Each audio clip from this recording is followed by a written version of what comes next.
If that ship would have tipped over, we were dead. Now we saw bodies on the boat on the Hadley, strewn along the deck. It didn't bother us, not outwardly, maybe inwardly, because I didn't feel it until years later. One of them, 18-year-old kid, died on a mess table while the doctor was treating him. Warning, the frontline testimony you're about to hear is, at times, extremely graphic. The realities of war are often difficult, but it is vitally important that these stories are told and the lessons are learned. Viewer discretion is advised. Could I call you back later? I'm being interviewed. My name is Carmelo Tringali, also known as Carl Tringali.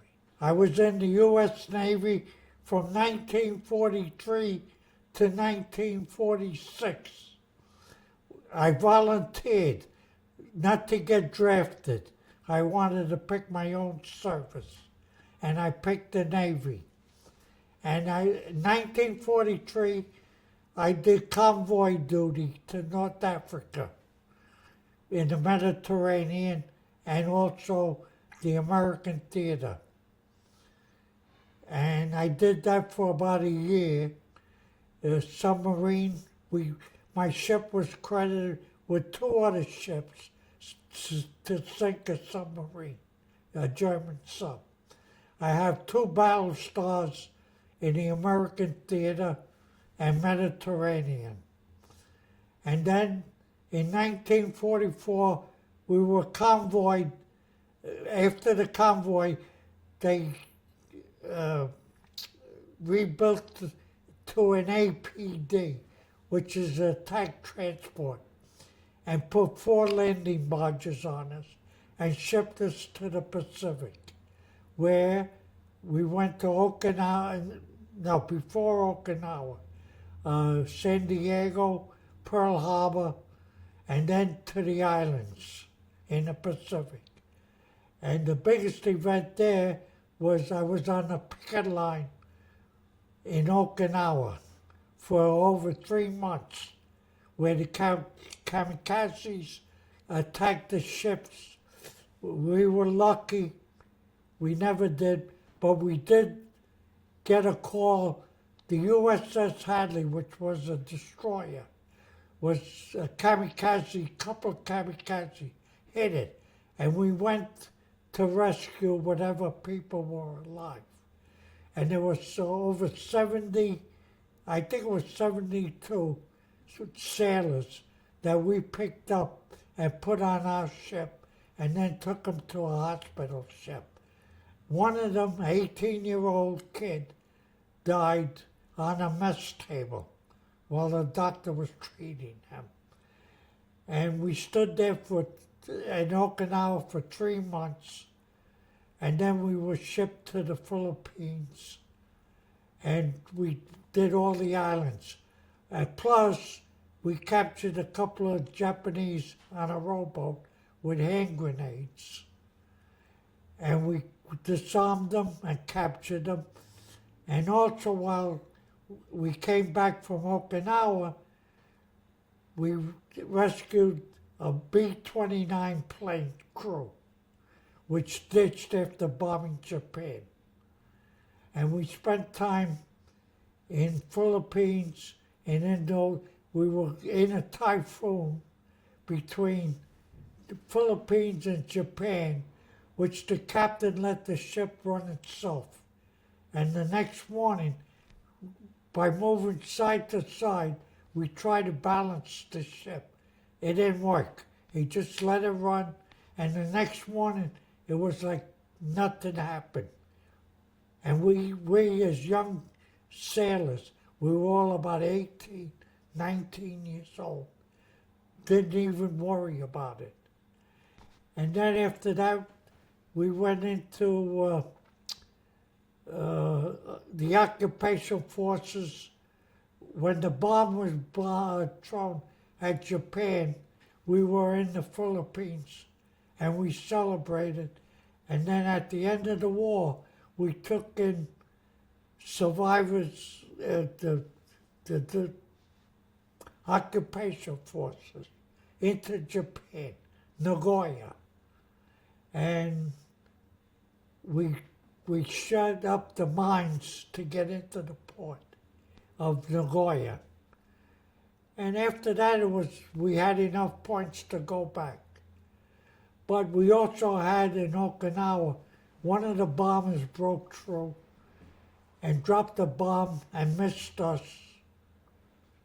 And we heard a loud boom off our port side, and that was the bomber dropped the bomb.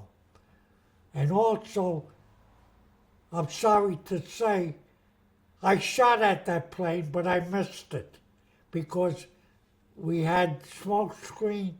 It was at night, and I just fired where they told me to fire. But that was it. And then the typhoon, so it made Okinawa a good trip. Could you tell us about some of your early experiences in more detail, please, across the Atlantic? Yeah, I could tell you, but at my age, not only me, my shipmates, what we saw, we didn't think of anything. Now, we saw bodies on the belt, on the Hadley, strewn along the deck. It didn't bother us, not outwardly, maybe inwardly, because I didn't feel it until years later. Seeing all those bodies across the deck, dead. So there was a difference. And during the typhoon, we moved from side to side to balance the ship. It never helped. But finally we ended up sleeping, and it was a joke to us as young kids going from side to side. We laughed it off. And yet, if that ship were to tip over, we were dead. But we never realized it. That was the difference of being young and not young. You mentioned earlier, sir, that your ship was credited with sinking a German submarine. We sunk, we got credit. But 3 ships got credit, because 3 ships made the run. My ship was one of them. From your position, could you see anything come to the surface? No, because I was on top with my gun, my general quarters 20 millimeter. And how would you guys have sunk the submarine? With depth charges? The depth charges and hedgehogs. When they converted the ship to APD, they took away those hedgehogs and depth charges and put 4 landing boats. And for those who don't know, what was the purpose of those landing boats? Well, we worked with the underwater demolition, and also that was mostly. They weren't used for invasion. When you told us about Okinawa, you mentioned the Kamikaze attacks. Could you describe what that actually looked like? The planes coming in? The only kamikaze that I saw is when we went to rescue the Hadley, because they all crashed into the ship. You saw them hit the Hadley? No. We got there. They were already dead, and we just picked up survivors. Most of them came in. No, the ones we got were all still on board ship. There were bodies all over dead, but the live ones were on board, and we took them off the ship and put them on our ship. They were still smoking, the Hadley, when we got there. There were 2 ships, us and some other ship. They took off on their side, we took off on the other side. What eventually happened to the Hadley? It was in Okinawa, but I don't know what station they had. But it wasn't far, because we rushed over at full speed. But do you think after you picked up the survivors, did they sink the Hadley, or? No, it never sank. They took it away, they towed it away. You mentioned that there was an incident with Japanese in a rowboat. Yeah. Could you tell us more about that, please? Yeah, I got pictures I gotta show, I gotta find them. They were in rowboats. They were rowing with hand grenades on around their neck. And we picked them up, oh, I don't know, I think it was near Guam. And anyway, the landing boats went there with a couple of the sailors with shotguns. They surrendered. We took the hand grenades off, put them on our ship, fed them, and then put them on another ship, a prison ship. Did you actually see them? Yeah. I got pictures. I gotta find them. I'll show it to you. What was it like to be up close to the enemy? Oh, yeah. One of our guys talked Spanish. He talked Spanish to them, and he integrated them. Where do they keep them? In a cell or? No, they were on deck. We fed them and everything. Because I remember they were eating. But they locked them up. And then I think they shipped them to someplace. And then you mentioned the experiences in the typhoon, sir. Yeah, that we never thought of until years later. We talked about how the captain saved us. At the time, though, did you believe it was going to capsize? No, but he had us moving from one side to the other, like we were going to balance the ship. And the barges, with the landing boats, you could have tipped over.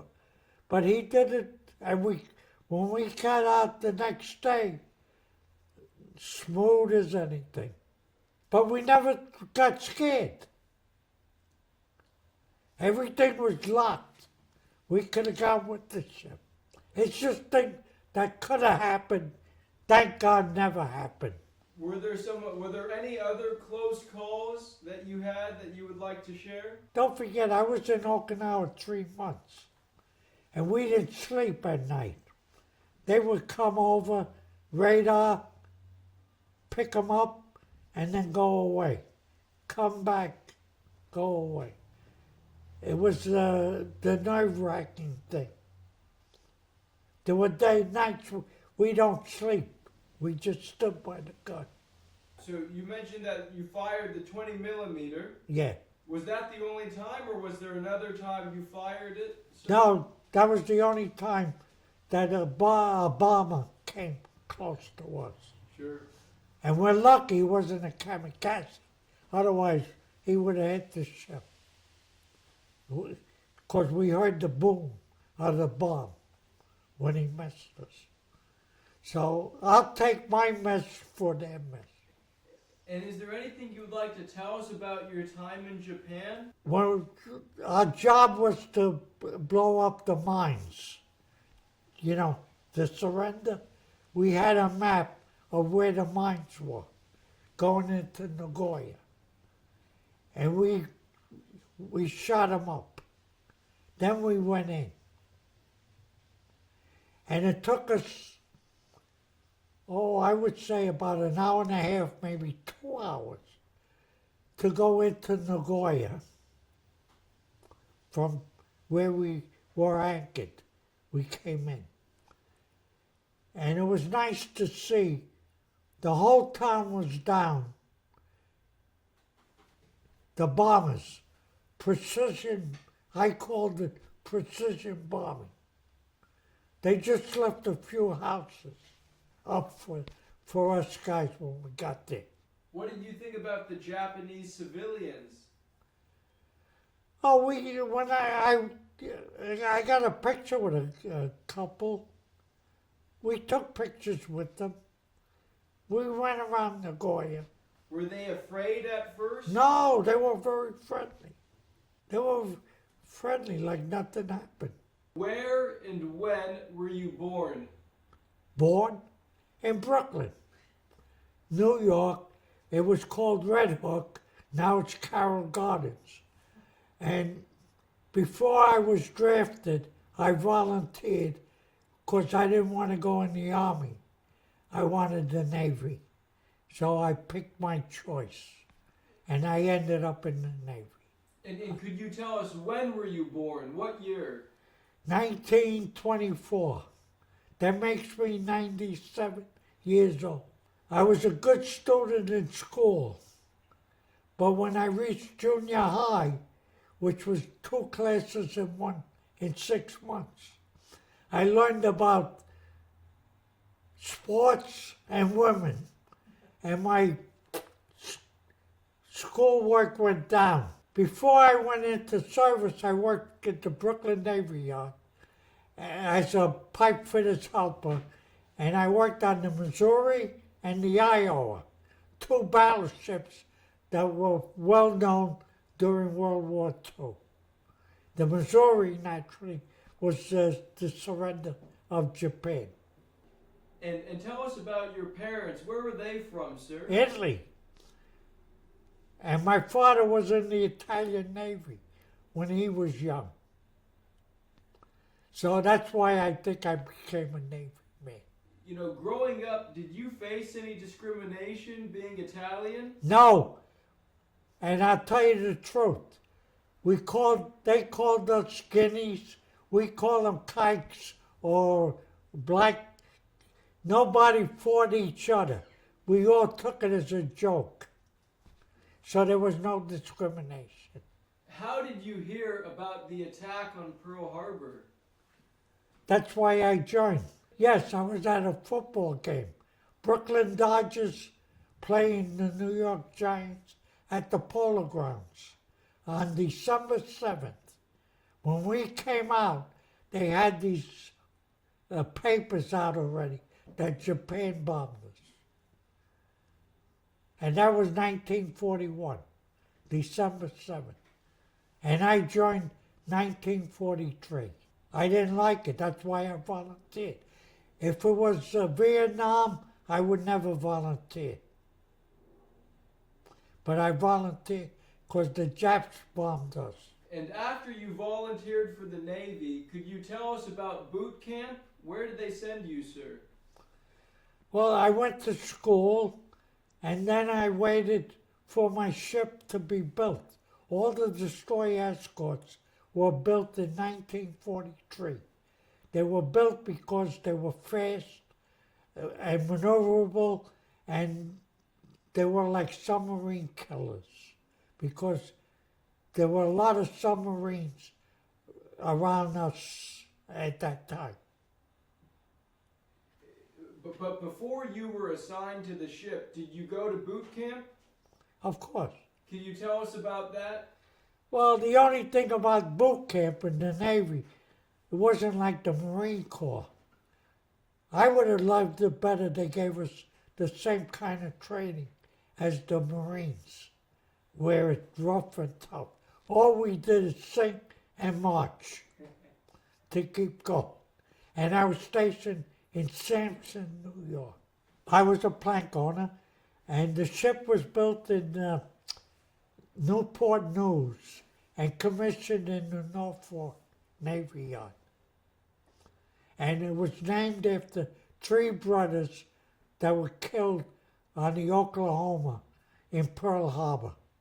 They were engineers. And the mother came with the bottle to christen the ship. Could you tell us for the record, what ship were you on? The USS Barber was a destroyer escort.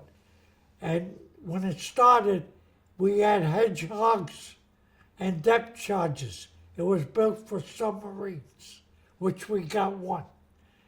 But after that, when we shipped to the Pacific, they put 4 landing barges on us. And those 4 boats, they changed the number of the ship. From DE 161, we went to APD 57. The name stayed the same. So it was like being on one ship with the same name, different number. And that's how we spent our time. I worked in the mess hall, but my general quarters was a 20 millimeter gun. And that's the gun I fired at the plane. But I missed. But I'm lucky he veered and he dropped the bomb and he missed. So I'll take it that way. That's my battle station on the USS Barber, on the 20 millimeter gun. Tell us a little bit more about when you had galley, when you had to feed the guys. Oh, there was a reason why we did it, me and my friend. We used to do guard duty at night, watch. And the Atlantic was, the waves would come high. And we get all wet, cold. We decided to become in the mess where we get liberty every day, every night. All you do is clean the tables, give them the food, and we were free the rest of the day. We could sleep. Nobody would bother us. That's why we did it. We volunteered. Because I got to see movies when there was nothing going on. I got free liberty, every port. Who had it better than me? What kind of food would you give the sailors? I didn't give them. Their cooks cooked. What do you think it was? Powdered. A lot of it powdered. Powdered milk. Once or twice we were lucky. When food came in, we had steak for breakfast. Wow. That was lucky. And naturally, Spam would always, while we loaded up the food, a couple of cases would go to us. We kept it for our watch guys at night. They had the little hot dogs or whatever they call it, Spam. We put cases away for us. And then go down where the bakers baked, took the bread from the window, and we ate at night. You tell us about the Panama Canal? What was that like? That was interesting. I never been through it.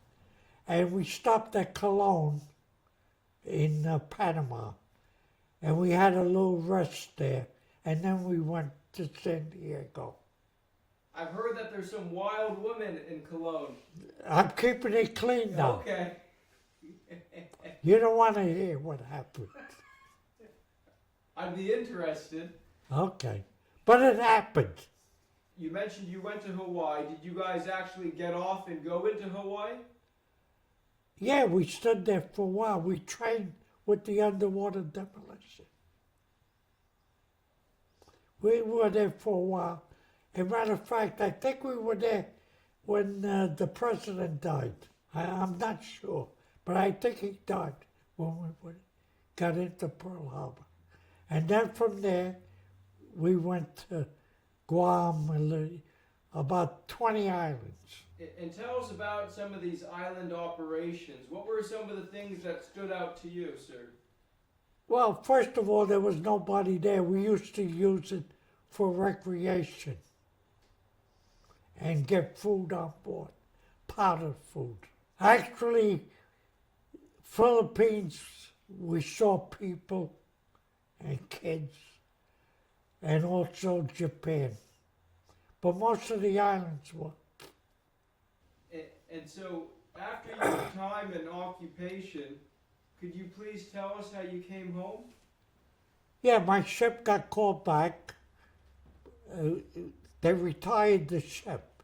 It went to Florida for mothballs. Mothballs.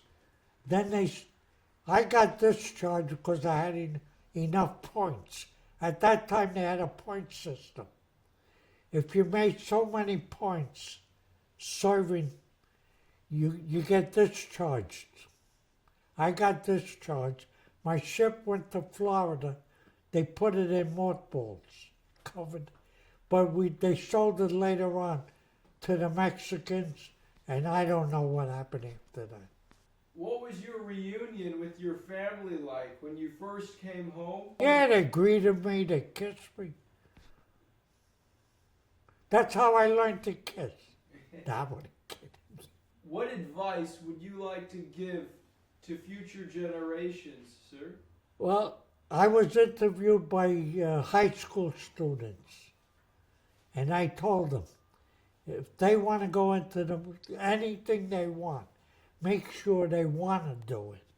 They love to do it and volunteered. I mean, I didn't have to volunteer. I could have waited. I could have been drafted. I don't want to wait. Did a lot of your friends in the neighborhood? Yeah, they volunteered.